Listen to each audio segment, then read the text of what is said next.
The cake knife was still in my hand when she stood up. Her voice cut through the laughter like glass breaking.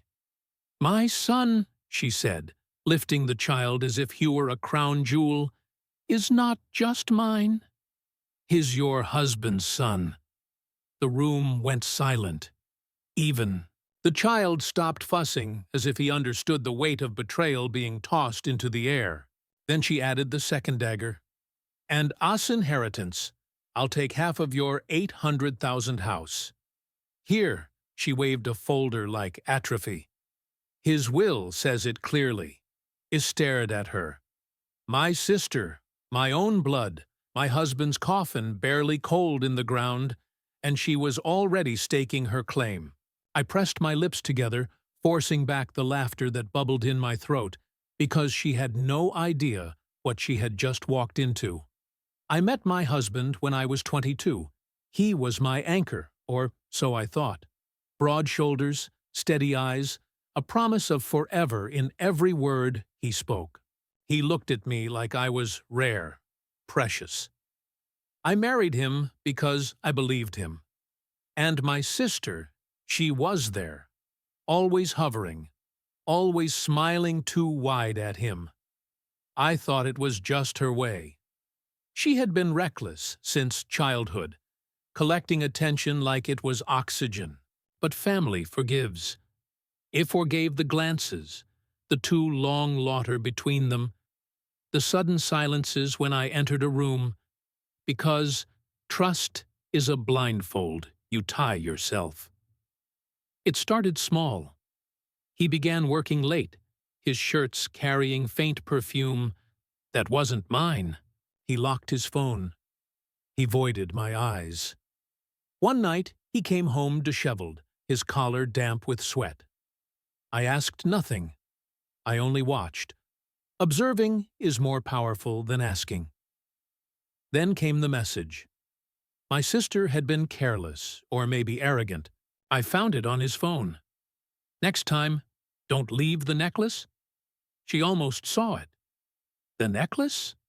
The one I'd seen glinting on her neck at our mother's birthday dinner? My heart cracked. Yes, but I didn't cry. I didn't scream. I smiled because that was the night my mourning ended and my planning began. Most women break when they discover betrayal. Is harpened. I became patient, measured. Every word I spoke to him, every smile I gave her was another stitch in the net he was weaving. I met with lawyers quietly, carefully. I learned things my husband thought I didn't know.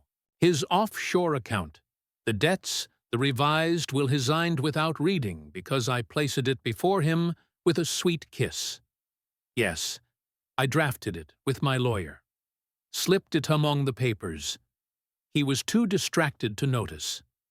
The one that didn't give her half of anything, but instead tied every asset to me, ironclad, unbreakable. He let him believe he was clever. I let her believe she was winning. That's the sweetest part of revenge, the silence before the strike. He died of a sudden heart attack. I wore black, my face carved from stone, my body moving through rituals like a machine. People whispered about how strong I was, how devoted, and she wept harder than me, clutched her child like a prop, played the grieving sister who lost her secret lover. Her performance would have fooled anyone but me. When I watched her at the graveside, I realized something. Grief looks different when it's mixed with greed. So here we were, my husband 6 feet under, my sister parading his bastard son like a Tiketto fortune. The room waited for my collapse, my breakdown.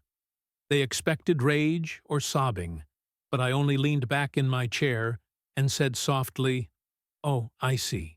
And I smiled because in that moment I was the only one who knew what was coming. She filed her claim 2 weeks later, waved the will in front of her lawyer, demanded half of everything. Her lawyer read it once, then twice, his face drained of color. "This isn't what you think it is," he muttered, because the will she held was nothing more than a decoy, a draft she wasn't meant to see. The real notarized will was locked away, signed, witnessed, and very clear.